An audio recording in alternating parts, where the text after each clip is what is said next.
Alors, mes chers amis, pour ce nouveau cours de Torah aujourd'hui, tout d'abord, veuillez excuser le cours qui n'a pas pu avoir lieu hier parce que hier j'ai eu une panne d'internet. Je n'avais pas de wifi chez moi, la 4G ne capte pas très bien là où je suis et donc je n'ai pas pu vous enregistrer le cours hier. Internet est revenu aujourd'hui, donc j'espère que vous m'excuserez, que vous vous êtes pas inquiétés. En tout cas, c'est revenu aujourd'hui et on peut à nouveau enregistrer dans des conditions à peu près correctes, Baruch Hashem, de transmission et de réseau. On est déjà mercredi soir. C'est pour ça que quand on manque un jour le cours, ça va vite, Baruch Hashem, ou plutôt malheureusement, puisqu'on a manqué un cours, mais on est déjà mercredi soir. Et demain, on est déjà jeudi, donc il faut se préparer. Se préparer à un Shabbat qui sera celui qui va précéder Shavuot. Shavuot, c'est dans 10 jours. Donc, ça arrive vite. Et de la même manière dont l'actualité va vite, et ben la Géoula, notre délivrance, elle arrive tout aussi vite. Je remercie d'abord une personne d'entre vous, si elle m'autorise, je dirai son nom, qui a gentiment partagé le cours d'avant-hier dans un de ses posts sur les réseaux. Je la remercie. Et la Torah, elle doit être diffusée, donc n'hésitez pas vous aussi à partager. Vous avez mon autorisation, bien entendu, que ça puisse diffuser la lumière de la Torah et lumière, dans un nombre toujours plus grand d'endroits. Et c'est le thème de la semaine, la Torah et son étude. Im Berukota Itelechu, la paracha de notre semaine. Si vous marchez dans mes lois, alors, eh bien, vous aurez toutes les bénédictions possibles et inimaginables. De vous rappeler aussi, ça me vient en tête juste maintenant, que si Shavuot, c'est dans 10 jours, Rosh Chodesh Sivan, il se peut même que ce soit dès ce Shabbat ou juste après. Donc, voilà, le temps, il court, mes chers amis.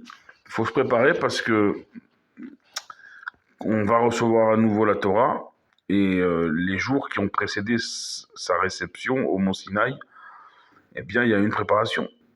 Certes, pas la nuit d'avant, c'est pour ça qu'on veillera avant d'entendre les 10 commandements, mais les jours avant, il y a une préparation. Donc, il faut se préparer. Qui dit Torah dit Géoula, qui dit Torah dit délivrance. Pourquoi? Parce que la Torah délivre. La Torah, elle est mechaper avonot. L'étude de la Torah pardonne toutes les fautes. Donc, elle est expiatrice, elle est libératrice. Donc, il se peut, et de manière même quasi certaine, Be'emuna Shlema, on doit avoir la Emuna Shlema, que, comme nous l'enseigne le Navi Yesharia, dans son 11e chapitre, verset 3, il ramène donc sur le Passouk que l'arbre des champs donnera son fruit. Eh bien, le Baal Shem Tov, il ramène le prophète Yesharia, pour nous enseigner que chez Ti et les Mashiach, que Mashiach, il aura un niveau très très spécial.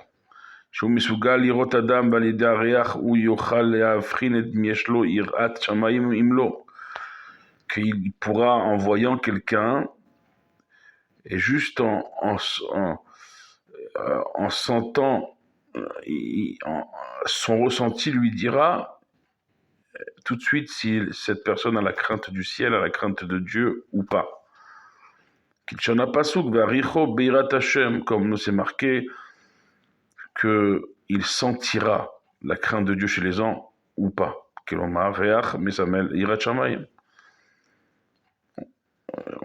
Le Mashiach, il sentira tout de suite si la personne, elle est Toho Kebaro, son intérieur est comme son extérieur ou pas.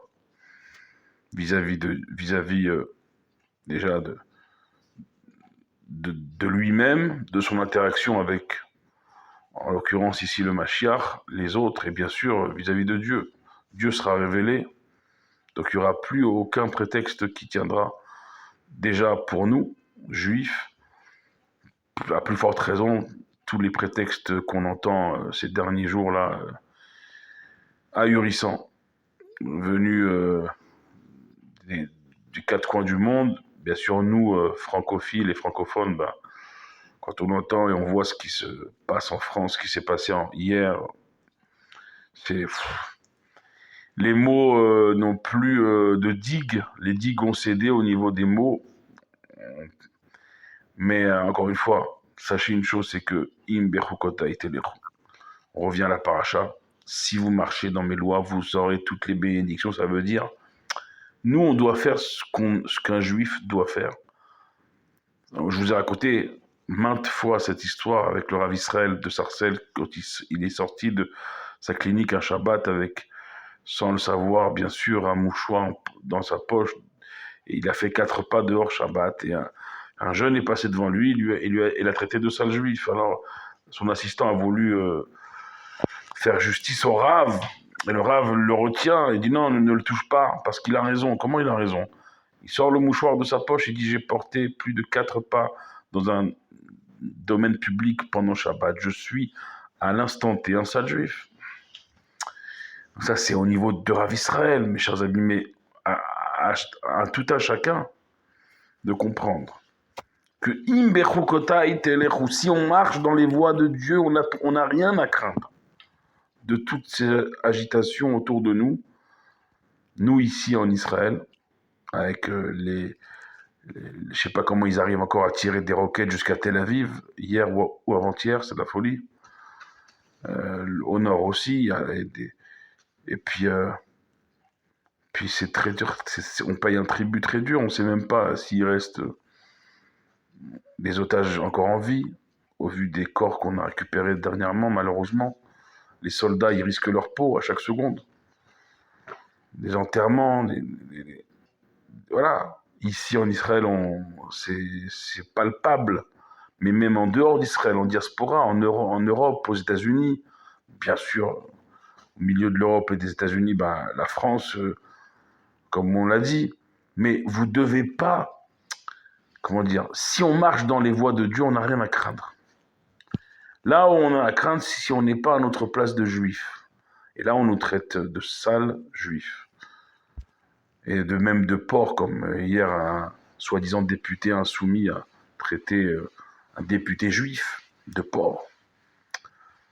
Alors, nous, on doit faire ce qu'on a à faire.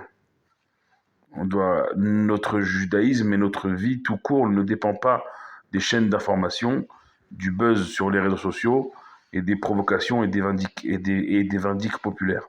Nous, ça fait 5784 ans qu'on fait ce qu'on a à faire.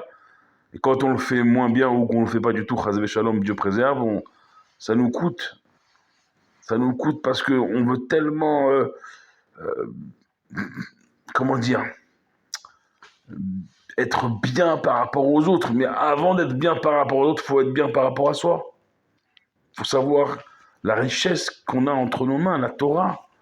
Que cette Torah-là, elle est expiatrice, elle est protectrice, elle est libératrice. Mais si la Torah, c'est juste un réseau social de plus, quelle est la différence avec les autres, ceux qui utilisent ces mêmes moyens pour nous pointer du doigt? Nous, on doit se démarquer par l'étude de la Torah. C'est incroyable, vous ne pouvez pas vous imaginer les trésors. Les trésors, c'est bien beau d'avoir des livres comme j'ai, mais il faut que je les ouvre plus, il faut que je vous en fasse plus participer. On avait commencé, souvenez-vous, le commentaire des Télim avec ce Télim que j'avais acheté en France, dit d'un Notzar, le Hetevet, où le Rabbi il a retrouvé, les Chassidim, ils ont retrouvé les livres des Rebbeim et du Rabbi dans leur bibliothèque. Et un livre de Télim avec tous les psaumes commentés. C'est une merveille. Il y a une tonne. Il faudrait que je fasse plus peut-être de l'étude sur texte pour vous montrer combien quand on est Amel Batora, comme Rashi le dit, Rabbi Shlomo Yitzhak et Rabbi Shlomo Ben Yitzhak, sur le Him Berukot Telecho, il dit quand on fait des efforts pour la Torah, on s'investit dans l'étude, mais on ressort des merveilles, des merveilles, des merveilles, des merveilles. On ne peut pas s'imaginer combien on perd notre temps à écouter ce qu'on pense de nous dans le monde. Comme ça ou comme ça, on ne nous aime pas. En partant de ce postulat-là, on perd plus notre temps et on se concentre sur se trouver nous-mêmes. Une fois qu'on aura sublimé notre identité et notre savoir thoraïque, alors ça nous libérera, mes chers amis. Il n'y a que la Torah. En od milevado, il n'y a pas autre que Dieu. Il n'y a pas autre que la Torah de Dieu, la Torah d'Akadosh Baruch Hu, qui nous libérera tous ensemble dans la Hardut Hashlema, l'unité la plus parfaite, je l'espère, et je l'appelle de tous mes voeux. Cessons ça n'a plus lieu d'être. On est aux portes de la Géoula, aux portes de la délivrance. Peut-être ce Shavuot, on va retrouver le Mahamad, la même condition de l'époque du don de la Torah, un événement qui a figé la nature tout entière. On essaiera de se préparer encore et toujours mieux dans le cours de demain soir. D'ici demain, soyez tous et toutes bénis. Priez pour nous comme on prie pour vous également. Ensemble, on est toujours plus fort. Baruch Adonai Leolam. Amen ve Amen.